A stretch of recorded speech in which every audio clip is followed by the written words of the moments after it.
Patuloy na inaalam ng mga otoridad ang pagkakakilanlan ng babae na natagpo ang patay at nakasilid sa isang kahon sa Albay. Ang bangkay nagawa pa umanong ibiyahe sa bus bago itinapon sa lugar. Para bigyan ng mukha ang balita, Mobile Journal, Kayla Makatan. Pinatay, ikinahon sa inabandona. Itong kalunos-unos na sinapit ng isang babae sa Camarines Norte.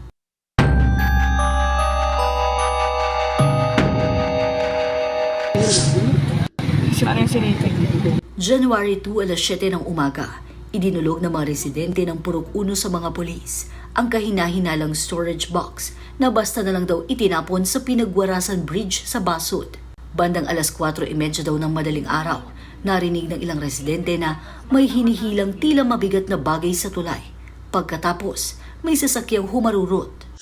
May mga witness din po tayo na nakakita na itinapon po ito. Dahil po din po sa medyo madilim yung lugar, kaya hindi nila nakilala yung suspect. At meron din po itong possible na getaway vehicle.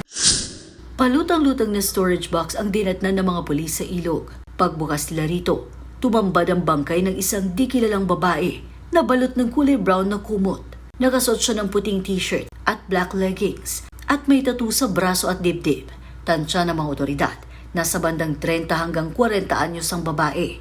Sa backtracking na ginawa ng Basud MPS, nalaman na ibinyahe sa pampublikong bus ang bangkay mula Turbina Terminal sa Calamba, Laguna. Sa estribo ng bus ipinuwesto ang storage box na idineklara raw ng hindi pa nakikilalang suspect na groceries ang laman. Panawagan ng otoridad sa may posibleng impormasyon sa biktima, agad makipagtulungan sa kanila. Pag na-identify po natin ang biktima, magkakaroon po tayo ng possible person of interest.